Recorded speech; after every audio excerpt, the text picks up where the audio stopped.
This week's special guest, Michael Puhle, has his own podcast, Words with Oz. The man trains hard. He's not into selling secret sauce. He's not into quick fixes. He's talking about standard structure, change thinking and being accountable. Welcome to the Body Science Podcast, bringing you everything you need, want and should know about health, fitness, nutrition and training. As always, the information contained in this podcast is for the information purposes only and is not designed to diagnose or be prescriptive to treat, prevent or manage any injury, disease or other health-related condition.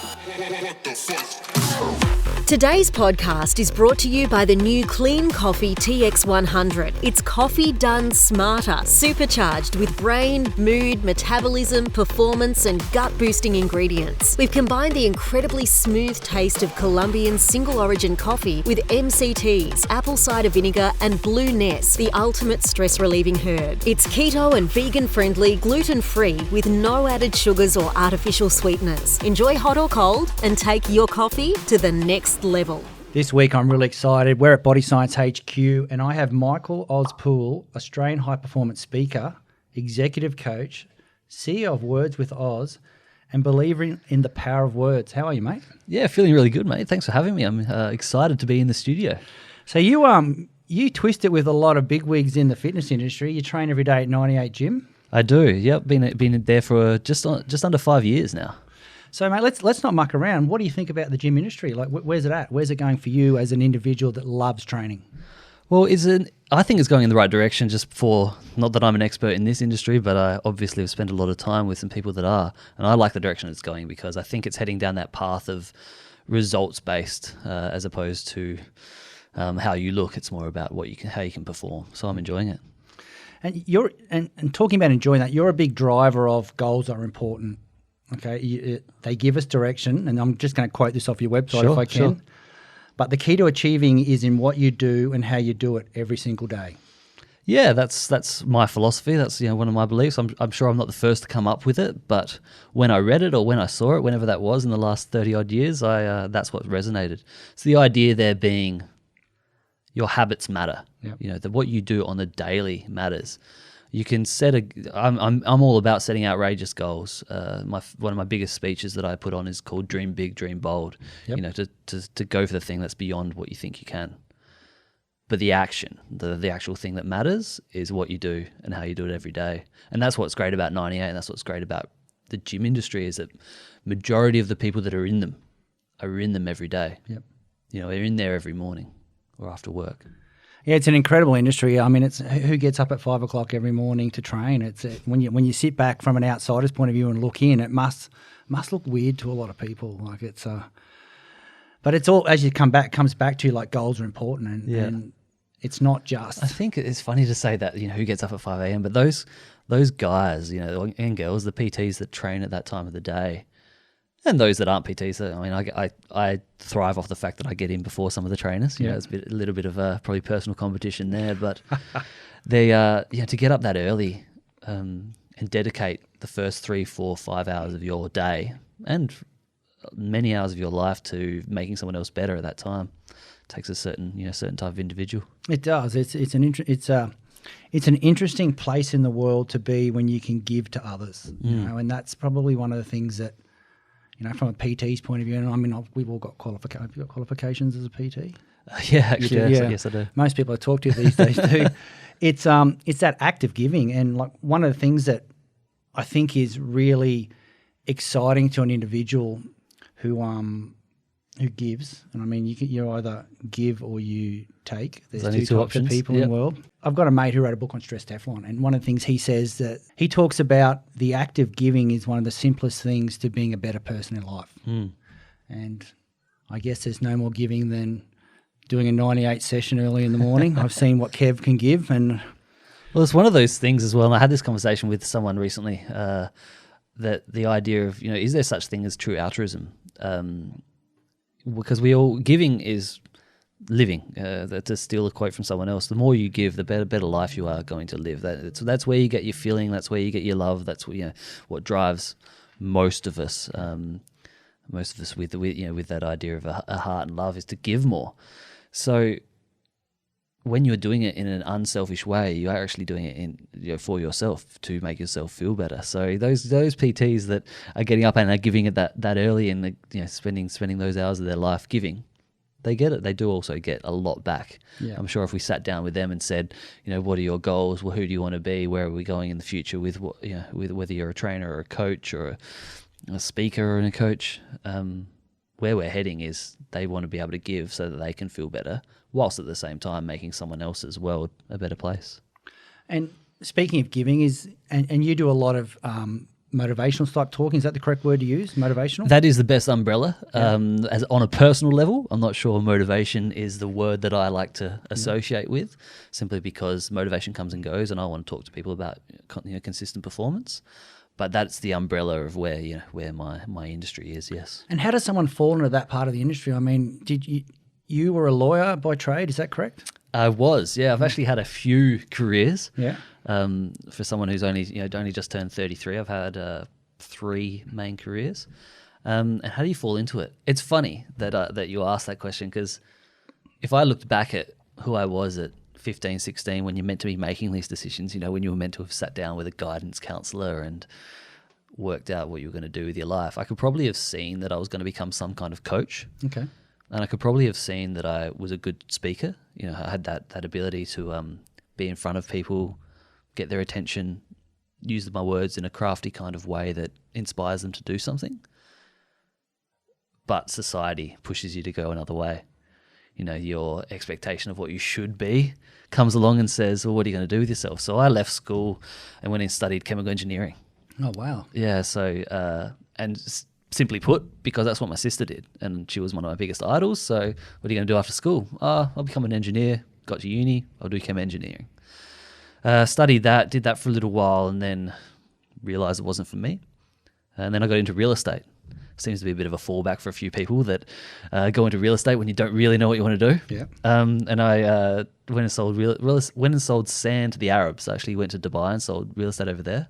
Wow, that would have been a hard gig. Yeah, it wasn't that hard, because at the time they wanted to buy everything. Okay. So I was there during a fairly large boom period for Dubai, and a lot of the locals just wanted to build, and a lot of Middle East and Eastern European people really just wanted to own and build in that area. So yes, it was hard at the beginning, and the culture differences were hard. But when you think about a marketplace, it was actually quite easy. They had 80% of the cranes at one stage over there in the worldwide cranes, didn't they? Yeah, something like that. I mean, somewhere between 80 and 90. And if I remember back, I actually lived in a building called, it was called Burj Dubai Towers back then. So, the world's tallest building was originally called Burj Dubai, but they couldn't afford to build it. So he borrowed money from the Sheikh of Abu Dhabi, which is the richest state in the UAE. And that's why it's now called Burj Khalifa, because that's that Sheikh's last name. Ah. So anyway, I lived under that, and I remember looking out of our skyline. We were on about the 19th floor, and looking out from the balcony and looking at the skyline, and there was not more than 50 meters of space without a crane. Just looking across the desert. So yeah, there were a lot there at the time. And how was working over there as a non-local? There were plenty of us. Is the answer. There were plenty of expats. Over there, there's about 95, at the time, there were about 95% of the population were expats. That included your Indians and Pakistanis and other areas around there, so it wasn't all Westerners. But the community of Westerners was quite large, so it wasn't as difficult as you would think. What the main difficulty is dealing with some of the head of the family Arabs and getting into their cultural ways. They all spoke English. They were all educated in English institutions, so they could speak with you fine. It was actually getting to understand them on a cultural level that was the hardest part. Sitting down, realizing that if you've got an hour meeting with one of them, it's going to take 3 hours, and 2 hours 45 minutes is going to be conversation about not about your business. And then it's the last 15 minutes that you get the deal done. Yep. And the sooner I realized that, the sooner I adapted to that, the more success I had. Were you selling big stuff or little stuff? I sold a lot of stuff off the plan, and I sold as much big stuff as I could. So I did a lot of full floor commercials in commercial building, a couple of villas, that kind of thing. I sold a few apartments along the way, but mainly tried to aim at the big stuff with a big commission. So from real estate, I was there during the financial crisis. as is the way when money is tight in different areas around the world, people start to not pay. And I had commissions not paid for a period of time. So I felt ripped off. Yep. And I thought, what am I going to do next? You know what, that wasn't good enough. And it wasn't good enough in the way that, okay, people ripped me off, but that's fine. But it wasn't good enough in the way that there weren't the laws in that place at the time to back up the person who was missing out. So I came back and learned to become a lawyer. And that wasn't to pursue law. That was actually with a view to pursue politics and change the regulations that were governing that kind of thing. Wow, that's a big ticket to take on. Yep. And did study law not too far from here, actually. I studied at Bond, which is, we could probably see it from here if we really tried. If we stand up, we can. Studied that and then went down the law path for a little while. So worked in some criminal law places and then moved into the commercial law for a little while. Interesting. Yep. And then whilst I was studying law, I lost both my father and my sister in the same year. Really? Yeah. And that was the start of what I do now. Because I woke up one day, because I got a phone call one day to tell me that a tragedy had happened at home and that my dad had passed. And he passed from suicide. And you have a moment where you think, life's too short. Why am I pursuing this half-hearted path? You know, why am I pursuing law just because society says you should be a lawyer? Sure, I had some backing reason, you know, the politics thing that I mentioned and so on. But by the time that happened, I was in a law firm, working 17 hours a day. I took a moment to look around at the people that were working above me that I was going to become, whether that was a judge or, you know, a partner at the firm or a barrister, and just realized that's not who I wanted to be. So I stopped and I thought, what can I do? And I went back to that idea that I told you when I was 15, 16, you know, those small things that I kind of always knew you were going to do, but you took the wrong, took a long way to get to where I wanted to go. What do I really want to do? I really want people not to make the mistakes that I made, that my dad made, you know, in that he was a great teacher when he passed, but he always spoke about writing a book that he never wrote. He was a great football AFL. We're from Adelaide, so he was an AFL player. He was a great football player. He played for one of the SANFL teams down there, won the McCullum Medal, which was the best player in the under-19s at a certain year when he was still quite young. Got drafted or got asked to go play for Carlton in the Victorian, in the VFL when he was 17, and his dad said, no, you can't go. And so there was a bit of that as well. Right? Yeah. So he never actually pursued that path either. So there's all these things, and I felt that reflected in what I did. I was always relatively talented at things. You know, I'd had these paths that I'd chase, and I got quite good at them, but there was something missing. Yeah, and so that day or that moment and that year was definitely a point where you think, you've got to do what you love to do, and I want to inspire the world to do what they love to do. Yeah, strong words. I like that.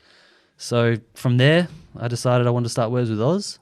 A personal mission is to inspire the world to be more ambitious, because I believe that's where it all is, and then that evolves into Words with Oz, and Words with Oz is all about using words, using the presentation of them, whether that's the podcast, whether that's speaking, live coaching, and using those words to have people A, realize who they want to be, and then B, give them some tools and some activities and some implements and some tricks to be that person. So how do you inspire the world every day? It's a tough question. You know, how do you inspire the world every day? I think one of the main things for me is my mission is to do that. Mm-hmm. And so every morning, first of all, let me say, no one's perfect. So no one is fully themselves every single day. But every morning I can, and at the moment that's somewhere between 5 and 6 mornings of the week, I read through my mission statement. And the first line is to inspire the world to be more ambitious. So that reminds you every day to do it. And then how do I do that on a practical level? I like to put out a message to the social media world every morning, just a thought that I've had. Mm-hmm. The podcast, when I get people on, and I get some quite inspirational people and successful people on, I don't talk to them about what they're doing. I talk to them about why they want to do it and who they are. And I really find that resonates with people. So, you know, we're sitting at the podcast gets downloaded a number of times per day. There you go. That's one way. And then from there, I'm pushing more and more talks and speeches and doing as much as I can to inspire the world to see that living their most ambitious life will lead them to living their most fulfilled life, which is what we should all try and do. Mate, that's strong. I like that. That's a great way, a good reason to get up every day. I've never had a problem with getting up. I've always been someone that gets up quite early, but it does give you that, that reason to, probably for me more so, not want to go to bed. At night I'm working on something creative. It's 11 o'clock and I get up very early, and I don't want to go to bed. I still want to keep doing this. And I've got another friend who's actually, in your industry, and he stocks some of your stuff, and he and I have a laugh every time we catch up. We want to try and work out a way to not have to sleep.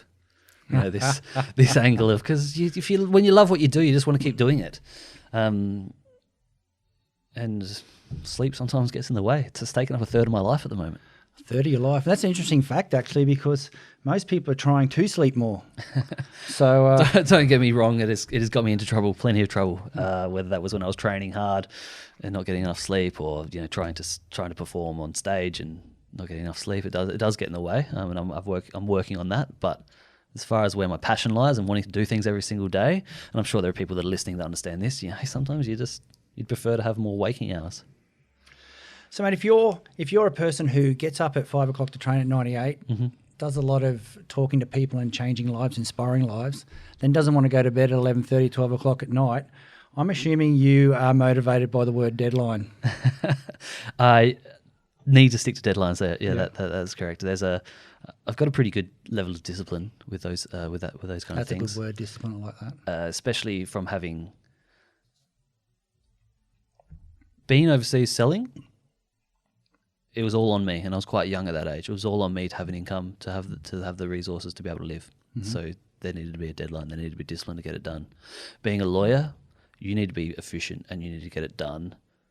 Either A, in time before your partner has a go at you, or before your client has a go at you. You've got to be able to perform within that period of time.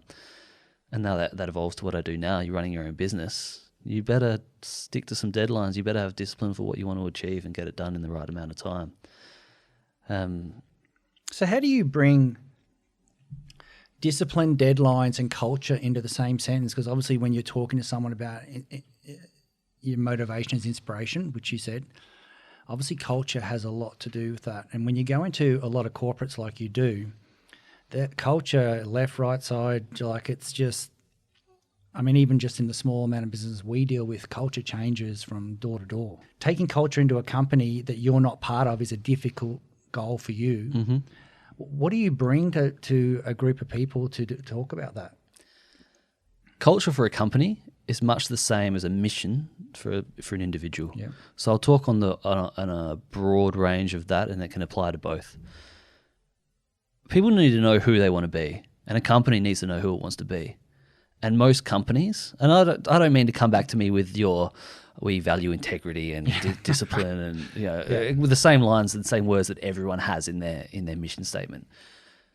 Not that they're the wrong words, but you've got to live them. Mm.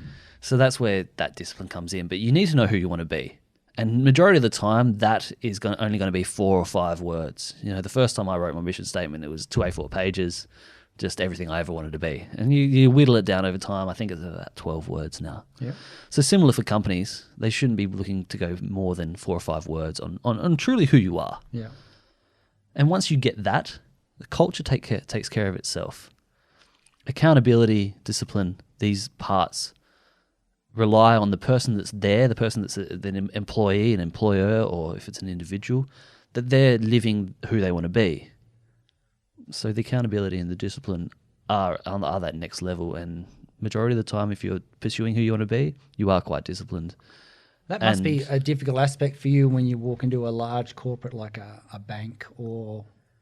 I suppose the difficult aspect is saying no. A lot of the time, you want to help them, you can help them, but if they're not willing to listen, then it's a waste of my time. And let's say I've got a couple of larger clients, a couple of them that are banks, and you would think that a business that's only just turned 3 couldn't really say no to that situation. But my mission is pretty straightforward. Yes, money is good, but if they're not going to listen, or if their executives don't have the culture to adapt to what you're going to push, They simply think it's a box to tick to get you in. Yeah, remember we did that strategic planning episode with Words with Oz. He came in January, West Week for the year. Yeah. It's not how it works. Yeah. So I'm pretty quick to say no. I'll probably in most cases do that first one, but it doesn't take more than 15 minutes to realize whether the culture of the place is A, good enough, or is B, able to change. How do you deal with a group of people that you haven't met before, and you've gone and you're bringing all these concepts in? How do you play with areas like anxiety, fear of failure? Because when people are in a group of people, they always worry about, I don't want to upset that person, or I don't want to be that person, or I don't want to shake the cart. How do you bring that culture in that binds people as one, with one vision, one on the bus, off the bus concepts? Time. Yeah. The aspect of not wanting to upset someone is poor culture. And the culture is the word you use. I don't normally try and repeat that aspect, but culture is the word that you've used in this question, in this scenario. And if you're in a place where feedback is accepted, used, and realize that feedback is good, feedback is something that's going to help you grow and become better as a company, then speaking up and not wanting to put someone else off is actually just feedback and good for them and healthy. So you've got to create a place where that's accepted. Now, I'm not going to be able to do that in a first off talk. I might present that way and present well and say that exact thing to the team, but it's not going to suddenly click and suddenly the team is happy and freely spoken when they've all spent the last 5 years another way. So it's time. You go in and do that first talk. You give the feedback, you go in and do another one, and you spend 2, 3, 4 months building that new culture that accepts that everyone has something to say and it needs to be said because they're feeling that way and their feedback matters to the performance of the institution. Yeah, it's an interesting aspect. Like when you mentioned that I've harped on culture, it's for me personally as an individual, it's something that I really try to suck up when I go in somewhere. Yep. And it's my yes or no. Yeah. People might look at someone and go, I don't like their hair. No. Oh, I don't like their eyes. No. To me, it's culture yes, culture no. And you can pick it up as soon as you walk in the door. Yep.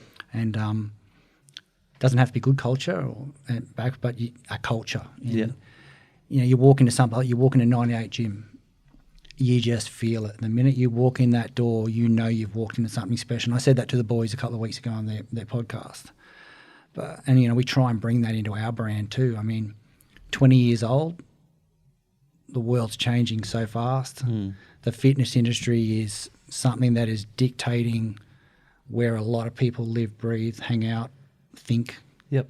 And to keep culture as a relevant versus, let's drop an ebook or let's, quickly sell that because it's got this illegal ingredient. We'll change the name on it. We'll get that out really quick. We'll make shitloads of money. Yeah. Like for Nathan and I, it's no, can an athlete take it? Can an individual get hurt from it? And it's a different, and the people here in this team, the team out the back, and we've got all these, and when I say team, I'm talking about my team down on the floor down there, I hate using the word our team downstairs, they kiss the boxes of elite sporting teams and elite athletes before they leave. Yep. That's something in the culture we've got out there. Yep. And it's run by Athena, who played a rugby league for New Zealand and played touch football. I think she captained both, World Cup type stuff. And she's brought that culture into our brand because that's what we believe in. We ship a team athlete order before a retail order. Nathan, sorry about saying that out loud, but that's the culture of what we do up here in our brand. That's what we really believe in. We really try and plaster it on the walls and have it everywhere. And when athletes come in, they want to go out the back and meet the guys out the back because they know they get their stuff quickly, they get on time. It's always what they ordered. Yep. And that's something for our team here that really means a lot. Yep. I see firstly, I mean, it's not that I was against the word culture. It was just more that to repeat the same thing over and over again. Like, it might sound that way, but I love it. And I love the culture of this place. I've had Nathan on the podcast before and we've spoken about it, that body science is more of a family. In fact, I would suggest that the word for body science is family, not culture. There's love going into a box to the elite sportsman. Having said that, there's also love going into the box to the retail person. Absolutely. Yep. Your standards dictate that there's a certain level that happens first, or that there's a certain manner and process that happens first, and the standards dictate that every box gets kissed, and the standards dictate that you have a gym on the set of your podcast that probably doesn't get used very often. The standards dictate. It gets smashed every day. Not to say it didn't get used, I just more mean, but the standards dictate that that's there. The standards dictate that you've got Bogut on the wall, that you've got the Rabbitohs on the wall, that you've got the graffiti. You're not a Rabbitohs man too, are you? You almost have to be at the gym. Wow. Forget that I'm an AFL supporter, so NRL doesn't mean a great deal to me, but you have to be when you're at the gym. Rabbitohs do come first. And yeah, family seems to be the word that comes across there. So even let's say you're back to your original question of me going in somewhere and building a culture, or having to talk to the teams that don't have it yet and start creating it. You go and you ask who they want to be. If you at Body Science want to be a family, there are plenty of places that they know what that is, and all we need to do is uncover it, and then the culture or the standards or the discipline, majority of the time, takes care of itself. So you're saying most people in groups of like-minded, like say bank. I'll use a bank as an example, but probably a bad example to use because you do have bank customers, and I apologise for that. But do they care about that? Do they really care? Do people really care as a whole? Let's talk about the fitness industry. Does it really care what's happening with other people in the fitness industry? I don't think anyone's out there acting in a manner that is, that wishes someone else to perform poorly, especially in the fitness industry. Majority of your people, whether or not they're in the bodybuilding world, so actual performance bodybuilders, started out being a PT, started out training people, started out wanting to make someone else better whilst making themselves better. Different gyms might take on different standards along the way, and that may lead down a path that's at a lower culture than some of the better gyms. But that'll come down to leadership. That'll come down to whether or not they know who they want to be. I can't imagine there's any gym out there that knows who they want to be and then follows that, and their culture turns out to be a poor one. I think every gym that knows who they want to be and follows who they want to be turns out to have a great culture. Yeah, nice. I like that. So how do we keep the pursuit of excellence when we're in a group environment? We're driven by other people, where other people are setting our family culture, the word, whatever word we want to use on that. How do we continue to get up every day and pursue excellence? I can understand how you might do it personally for yourself. How do you bring the pursuit of excellence into a group? And we can talk about it from a corporate perspective, or from the fitness industry perspective, or fitness. So corporate perspective, fitness industry perspective, it all comes down to who that team wants to be, or who that person and who those people of that team wants to be. I'll use the word team, and let's put that across, whether it's corporate or even a sporting team. They're all in pursuit of something. They all want to become something, and they've all got this underlying mission of who they want to be. So the people and the participants of that team need to align with that.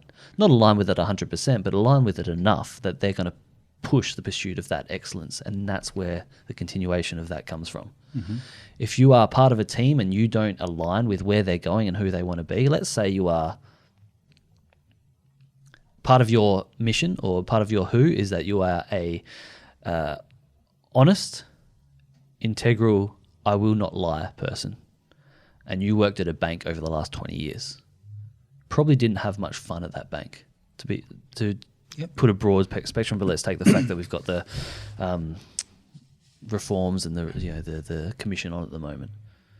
So you want to be a part of a team where your personal mission aligns enough with that team's mission, so that you want to be there, you want to pursue it, and you want to reach excellence in what you're doing.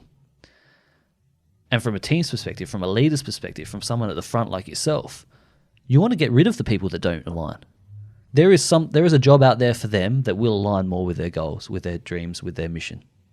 The sooner you get rid of them, get rid of them is a harsh way to put it, but the sooner they go and find what they want to do, and you bring in someone to fill their space, to fill that vacuum with someone that matches up to what you want to do, you will attract better performance, and be able to find that excellence. So I'm not a quick fix scenario where I go in and put this speech on in front of someone and expect them to all suddenly align with the excellence of that and the pursuit of that team. But I do expect that over that period of time that I'm working with them, people will become much clearer in who they want to be and what they want. And if that doesn't align with where they are, move on and let someone else come in and take that space. So what should people do who have unrealistic dreams and goals compared to the bus that they're on? Because let's be honest, we have to pay bills, we've got houses, we've got school fees, we've got all the things that happen in life. And it's really nice for us to sit here and go, A, B, C, D, let's do that. Yep. How does someone deal with that? I mean, and I'm asking you, when I'm asking you from you're a very easy person to talk to and someone who people could obviously gel with. So what do you do to those people that you meet that you go, they're really not on the same bus as where corporate wants me, management wants me, the team dynamics want me, at whatever level of the tree you want to pick at? Yep. Fortunately, I do gel with people enough that I can have the deeper conversation on a one-on-one level that has them realize or either has them step up their game because they realize that there are enough commonalities between their pursuit and the team's pursuit that they'll step their game up where they need to. Or they realize that it's doing them an injustice being there. It's a disservice that they continue on this path. In terms of having an unrealistic goal and then having to fulfill all the day-to-day things along that journey, I mean, it's tough. It's a difficult one. I even spoke about before the fact that I was training before we got started, but the fact that I was training 2 times, 3 times a day in pursuit of a certain goal, and then decided to open my own Words with Oz and suddenly realized that business owners / full-time athlete don't match. So you've got to be able to prioritize which one of those matter more. Mm-hmm. And there's a range of psychological studies that show the hierarchy of needs and so on, and so which one's going to win there. But unrealistic goals, I think everyone needs them. I inspire people to be more ambitious. So in that sense, you need to dream huge. Whatever it is you want to achieve with your entire life needs to be, I want it to be beyond current consideration. Whatever you want for body science, I don't want another company to have ever done before. It needs to be that large. Yep. But it also needs to be that far in the future. So let's bring it back to what do we do next? Your next goal needs to be attainable. You would have heard of SMART goals before. I have, yeah. So when I'm talking to people about unrealistic goals, that's not a SMART goal because it's too far into the future. You don't have the resources, and it's not probably alignable with what you've got at the moment. It's probably specific, probably measurable. But when you're talking about what's the next step, that's when SMART goals should kick in.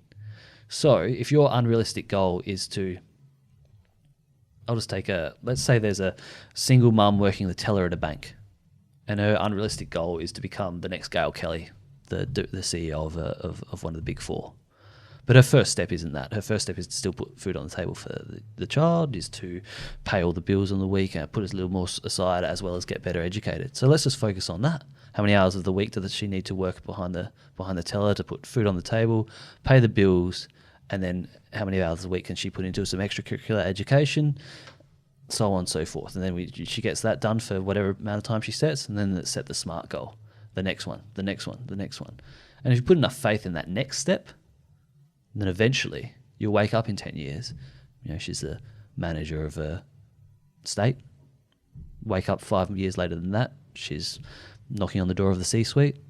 Wake up 10 years later after that, she's at the top. And that's a great path. And that's obviously someone who's driven, like you said, and someone who can set SMART goals. How do we, as a world, deal with failures? Well, how do we at the moment deal with it? Poorly. Okay. We are conditioned to believe that failure is bad, that you should be ashamed and that you should not try and seek out failure. And it seems to be because of the institutions that have educated us. I think that, like democracy, we are using the best we have at the moment compared to all others.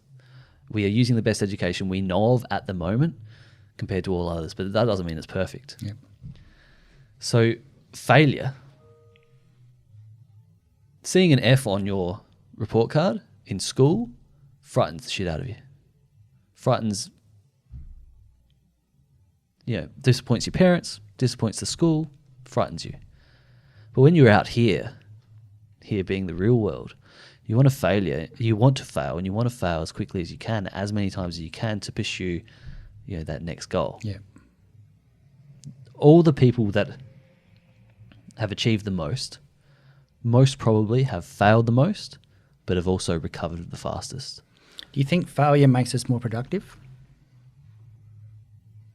It makes us learn to be more productive. I mean, if you are failing consistently, time and time again, then you're probably not making too far of inroads forward. Having said that, you need to keep going. Having said that, you need that ability to bounce back up and keep going. The most successful people only have one commonality, and that is that they didn't stop until they achieved it. Yep. So they did fail a lot. They probably lost their productivity, but at some point they got the win, and then they kept on building, and that productivity came. Do you think as a society now we push accolades and rewards? As in the fact that everyone gets an award at the moment? Is that what Well, every kid runs in a race. They all get a ribbon. Every person who, I don't believe in it. You don't? No. So this is we're going down the personal opinion, and not happy to be argued with on this point. But from my perspective, I think the research has come around full circle now, where they've realised that that's not the way we should go. They've realised that all a ribbon for everyone does is A, takes it away from the winner, it makes them feel less, Yep.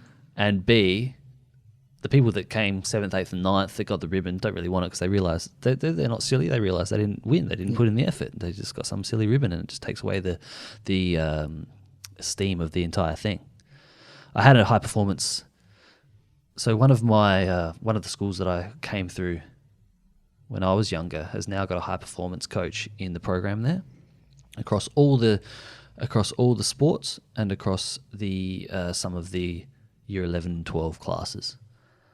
And they've gone the complete other way with it, where they do encourage people to follow a specific path. So there was a period of time there where you should just try everything, and try and be good across the entire range. Try and be as well-rounded as you could. Good in theory, but they've pursued this other path now where you find what you're good at and let's do that full speed. Similarly, if you aren't an A grade player, you're not in the A's. If there's a year 9 that's better than the year 11, they put them up in the A grade. They promote them that quickly, and they tell the parents this at the start of the year, because that seems to be where a lot of the issues are, is that parents have this blindfolded opinion or rose-coloured lens of opinion of their child. How many teachers marked someone an A instead of a B because they just couldn't be bothered dealing with the parents who could come in the next day and say, "Oh, my child, said we should get a B." Yeah, well, let alone making it pass or fail too, and taking away that extra satisfaction with someone who's put in that extra work. Yep, exactly, and similar to what I'd said earlier about it takes away from the person that won. So I think we're heading there anyway.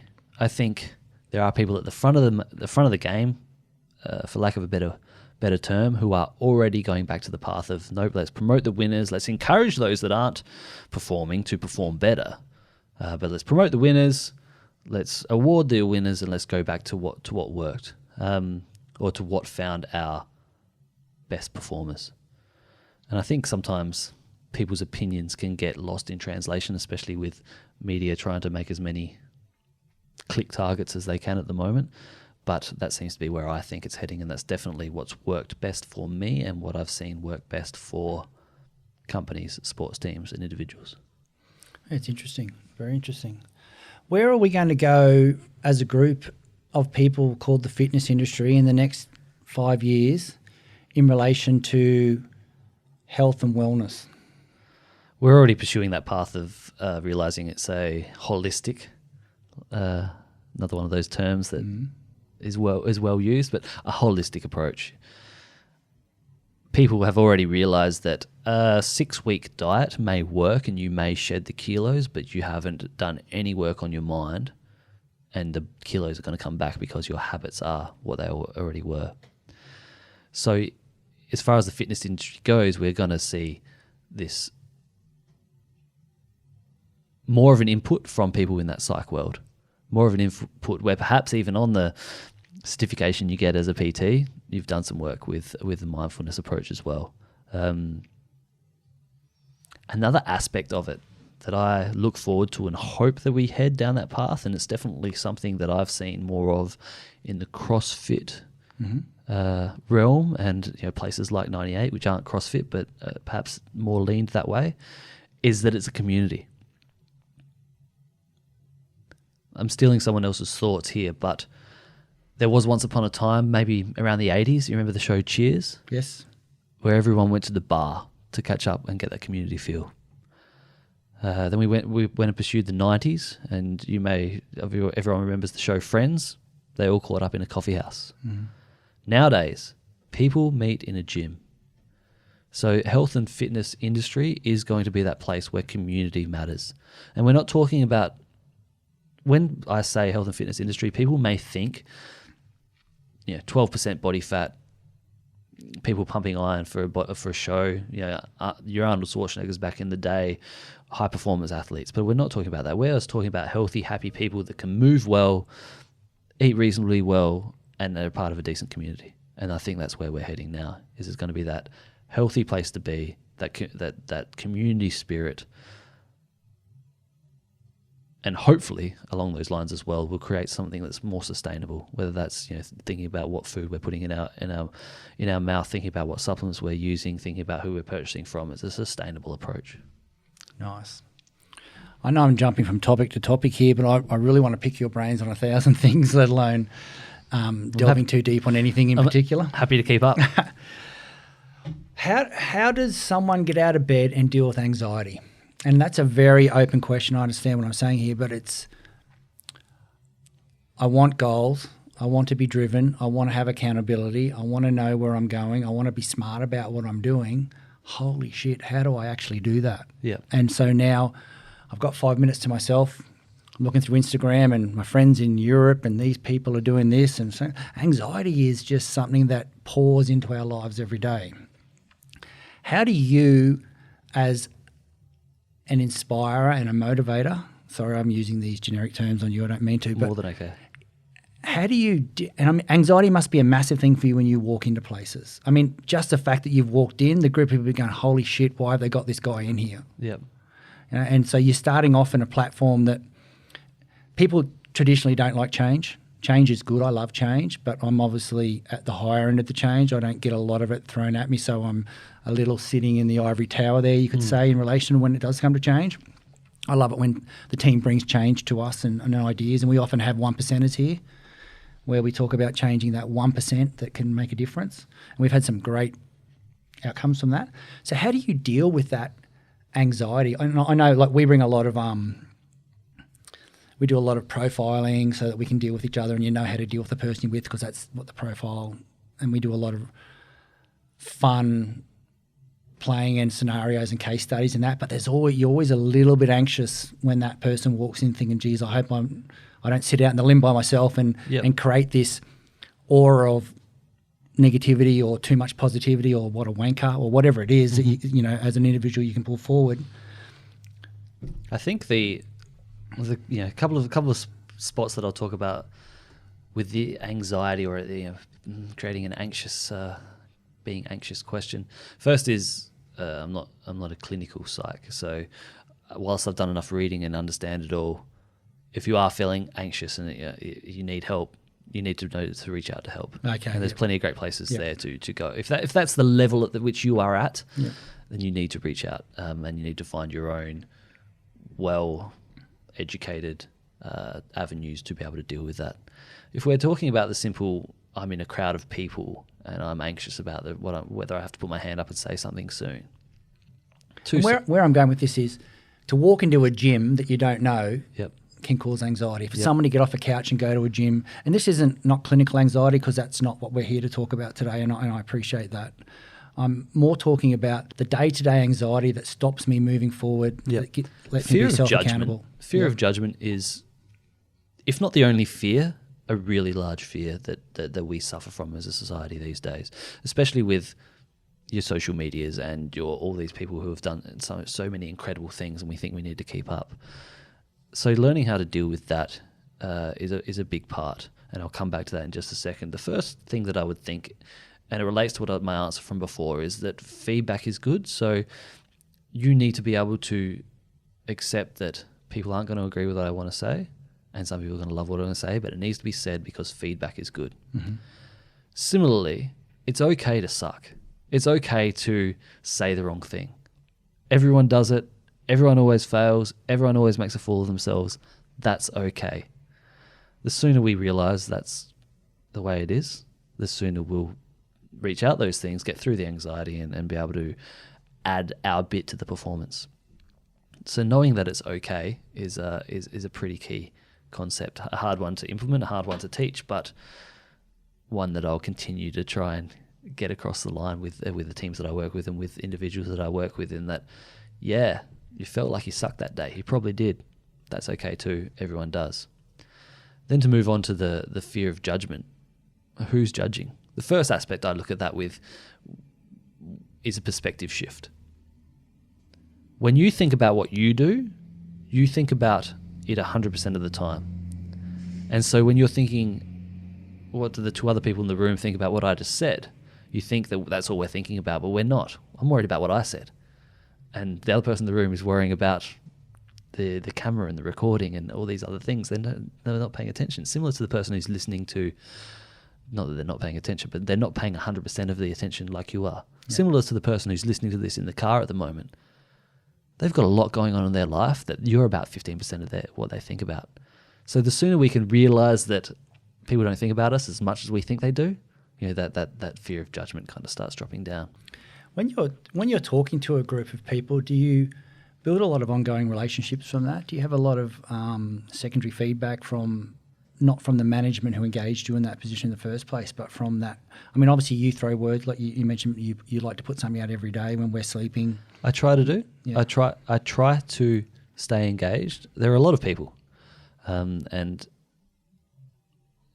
for the correct definition of the term, I'm actually an introvert. I obviously am on stage. I put myself out there quite a lot in an extrovert fashion. But as far as where does my energy come from, I'm an introvert where I get a lot of energy from being alone, and that from spending some time by myself, and then the energy comes and then I can go out and present it to the world. And I say that because there are a lot of people. So if I was to keep in contact with as many as they want to, it takes a lot of energy. I do as best I can. And there are avenues for people to get in touch with me. I love hearing from people that are enjoying the speeches and the podcasts and so on, and I answer all the emails that come through. But if I'm working with a team, a corporate team, the best avenue is through whoever's employed me as far as the management goes. If we need some personal one-on-one work to bring them up to the performance level, then I do that. But majority of the time in that scenario, I work through whoever's brought me in. Being someone who stands on stage or walks into another business and talks about how to invoke change, I mean, that's a pretty cool thing to tell people that you do in life. Obviously, success is a driver why everyone gets somebody in to set up change. How do you, and I know I keep going back to the how do you, and that's probably getting a little boring, but... No, please. How do you value success when you go into something else? I inspire people to be more ambitious and live a more fulfilling life. Mm-hmm. And so if I do that correctly, then they'll pursue their success and they'll pursue their ambition and their fulfilling life, and it's a win-win. Whether or not that's at a white goods company trying to get them to sell more, whether or not it's a sports supplement company trying to get them in more elite teams, whether or not it's with a PT who's trying to find more clients. Pretty diverse range of pretty diverse spectrum there. But and that's what I'm getting at. Like, what is the makeup of success is probably the way I should have put that to you. Like you said, getting people to reach their goals or reach what they want. Yep. What actually is that success? Am I making sense in what I'm asking here? I think so. That success is that they become who they want to be. Yep. So. And that's important in a group dynamic, in a corporate? Absolutely. It's important. you will be fulfilled and reach success. So let's take two separate viewpoints of what success is. Let's say on one side, success is your attaining your goals, your physical goals, your mental goals, or the levels at which you want to reach. But on the other side is living a life that's fulfilling and living a life that's happy, for lack of a better word. And that is something that you need to do every day. And that is something you do by becoming who you want to be. Let's say success to someone who hasn't lived enough thinks, let's say someone who hasn't lived enough thinks being rich is successful. But realistically, being rich is going to bring them something. It might bring them confidence and security, financial security and confidence. So they're the who. The financial security and confidence is the who that person wants to be. They can be confident now. If they concentrate enough and they imagine it enough and they use their mind enough, they can be confident today whether or not they're rich or not.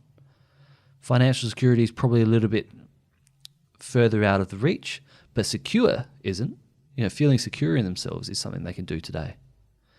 So that's that one side of who do you want to be, and it's being successful at being who you want to be. Does that make sense? It does. And then the flip side is being rich, the success in attaining something.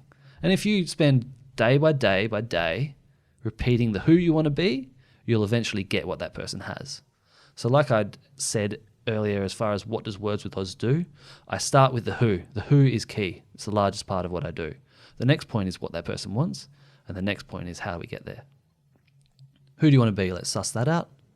And then you do enough repetitive daily actions on the who you want to be, you'll get what that person wants. As long as you keep focused on it and know what it is, and it's there and it's designed and written and attainable and all those kind of things, you'll get what that person wants, which is that success. And then I'll work on the how, which is a range of small details, or whether it might not even be myself that works on those things. We might say you need a trainer to lose weight. We might say you need a nutritionist to do this. We might say you need a psychologist to do this. I might even say to a company that I can't do the sales training that you're asking about. I can inspire you to want to sell more, but the actual sales training needs to be done by someone else.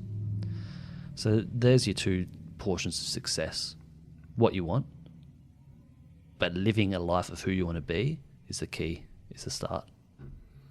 Speaking about what you want, what is it that empowers you to empower that team that you're walking into? I truly want people to succeed. Mm-hmm. And not only do I want them to succeed in what they think they can do, but I want them to succeed on their most ambitious level. So the things they haven't even thought of achieving yet. And that's only going to happen if they're living a life that they love, if they're living a passionate life. And that's only going to happen if the place that they work at is aligned with what they do. So how do I feel empowered to do it? I feel empowered to do it because they can. And look, I've thrown you under the bus there. What I'm talking about, you probably don't get someone like you in if you don't have a problem. Okay. You've got, as a leader with a vision and where you want to go, you can become very single-minded and single-focused, and obviously, and I'm not talking about profit and just that type of concept. There's satisfaction. There's a lot more satisfaction in running a business and making a profit. So I've got you into body science, and I've said, look, I want to build success. I want to see my team happy. Yep. I want to see a change in here that has a dynamic that makes it something worth getting out of bed in the morning. And what I'm trying to ask you on a personal level here is, how do you bring that game to me with my visions and my goals and it could be, and I'm using the word my because I'm trying to set the scenario here that it's you're walking into someone else's shoes right now. Mm-hmm. And you're going to lift people up and you're going to make them feel really good about themselves, and you're going to give them goals and smart. How do you do that? Like, a lot of people can't even get out of bed and feel good about themselves, let alone bringing it to a group of 50 people or 30 people. Similar to the answer that I said before, when you are giving, it really does give to you. It's not an unselfish act. When I come into a group scenario and lift them up, I leave that scenario very energized, very fulfilled, and it's fulfilling my goals. It's fulfilling my mission to inspire people to be more ambitious, to lead by example, to be respected because I take the actions necessary to get there. So in pursuit of those things, I do my research beforehand. I know what body science is about. I know what you want to achieve. I try and find out what's not working for you at the moment. I'd probably do a little bit of research on the people that work for you and find out a little bit more about them and how to get them to buy in, what the alignment's going to be for the company and so on. But it's in my performance that I get to feel fulfilled. Yeah. So that's what drives me to go in and speak to the teams. So how do you take say you get a mission statement come across your desk, you go, that is the worst piece of crap that I've ever read. Mm-hmm. But I'm on tomorrow at 9 o'clock. How do I do that? I would start again. I'd go in the most polite way possible, get people to tell me about the company's values and mission, and see if we can alter it. It's probably not so poor. It's just that we could probably make it clearer. Okay. I've never really seen a mission statement where you think, well, that's just terrible, but they can definitely get clearer. And a lot of people haven't done this. It's not like this isn't like maths or science. It's not taught in school. You've got to be one of those weirdos that enjoys reading self-development books to have experienced any of this kind of stuff before. It is becoming a little more mainstream is even the wrong word. It is becoming a little more frequent, but it's nowhere near mainstream. So people aren't adequate at it yet. Majority of us. You know, you and I spoke earlier about the 1%. It's almost what it is. It's almost the 2% thing that the people spend this time, reading Stephen Covey's, reading self-development, knowing what a mission statement even is. So they're going to come across poor, and people are going to be superficial. I just have to spend some time digging deeper and having them buy in and create their own at a more meaningful level. Do you think it's something that people need to hang their hat on and believe in? The company's mission statement? Yes. It's a really simple answer, yes. If you don't, move on. Have you got any good reading or anything on your website that people could read more about that on? I do have a list of books that are available through the notes section of my podcast, through the different conversations. But we should drop your website in here just while I've brought it up, wordswithoz.com. Yep. And why would I go to that website? Well, two reasons. One, it's the best port to get in contact with me, as well as the things that I've put out there. So there's the podcast there, and you can find out where my talking is. Similarly, I've got two programs on there. One is an executive coaching program that you can get in contact. We can go through whether or not you need how I can help. So you do a lot of one-on-one stuff with people? I do a lot of one-on-one stuff for those that is needed. So yes, I do a lot of it, but I also we work out that it's probably not necessary for some people as well.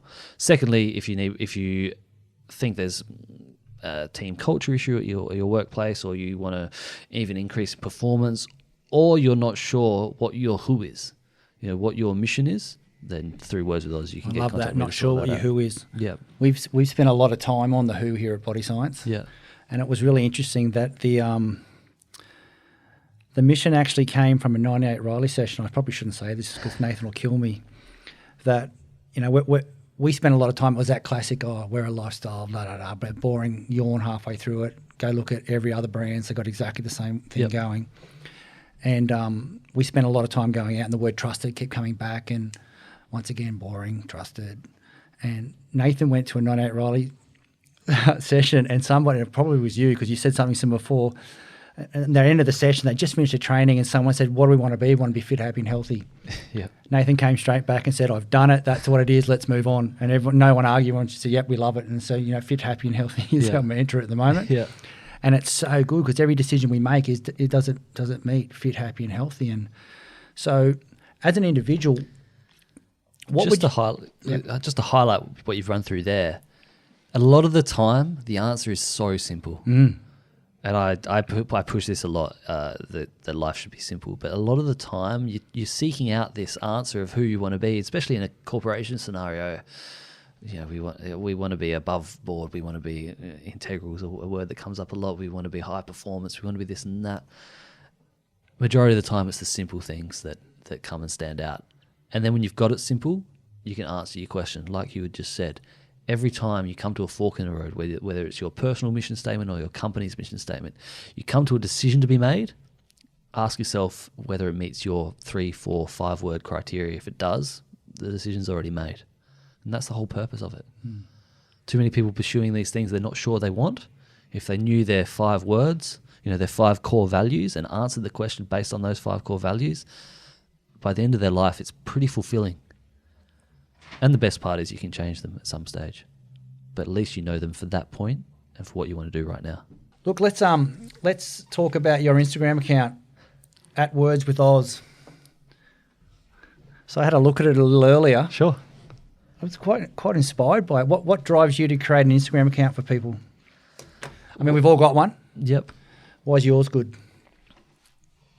I enjoy mine because it's got a pretty simple message. Everything on there is some form of inspiration. It's quite heavily focused on the podcast. So each week I put up 3 posts based on the podcast. One of them is a video, normally a series of stills with someone speaking over the top, and that would have been my guest, and it's something that inspired me from the podcast that they said. The next one is a quote of theirs, and then the third one is just a picture of their podcast, telling the people what it's all about.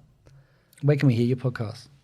It's available everywhere. So the best point of call for most people, because we're iPhone addicts, is on the iTunes app. You can get it at wordswithoz.com/podcast. It's available on Spotify, SoundCloud, almost anywhere. Google Words with Oz and you'll be able to find it. As far as the Instagram, the second point of that is I do a story every morning like we spoke of before, but it's called While They Were Sleeping. I get up, to repeat it again, I get up quite early. So normally this story is being posted, and I'm getting a little bit of traction on it because people enjoy the fact that while they're getting up, that first trip to the loo, or while they're making breakfast, they get to watch the story. But it's just a minute's worth of thoughts of something that's come across my thought pattern, a group that I've worked with, individual I've worked with over that last week. And I'm a broad-based concept kind of guy, so it's never specific, but just something you can implement on the daily to be a little bit more inspired, a little bit more ambitious, or get yourself a little bit of better results. Have you got a closing motto, statement, or something you believe in that you want to finish up with? I normally close out my podcast encouraging people to take the leap when the question arises. If I should or shouldn't take the leap. But considering what we've spoken about, I'll give you 2. The first one is that all of this that we've discussed means absolutely nothing if you don't take the action. If you're listening to this podcast thinking, I need to get someone in, whether or not it's me or whether or not it's someone else, I need to get someone in for my team. If you don't do it within the next 24 hours, make a call, do the research, book it in, it's not going to happen. So the action matters.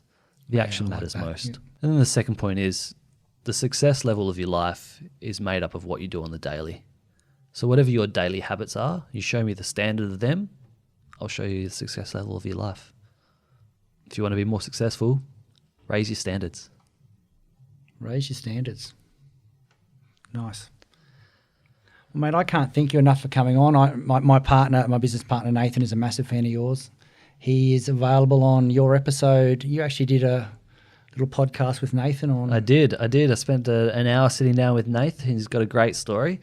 I don't know what number episode it is, but if you look it up, Nathan, we'll drop that below we'll put a link on the below. Thanks for coming on, mate. I do want to get you back on and do a lot more talking, get a little bit more deep. It was quite a difficult one here for me personally today because it's so broad on what you do, and sure. I actually haven't met you before, so it was even harder. But I would love to get you back, probably even bring some other people in to talk about changing the world. Yeah, would love to. That's what we're about. I love your mojo. Perfect. I've really enjoyed it. Thanks for having me. Excellent. Today's podcast was brought to you by our partners in Fit, Happy and Healthy, ASN, Nutrition Warehouse, DY Discount Vitamins, Fat Burners Only, Evelyn Faye, Mr. Supplement, or find a retailer online at bodyscience.com.au/retailers.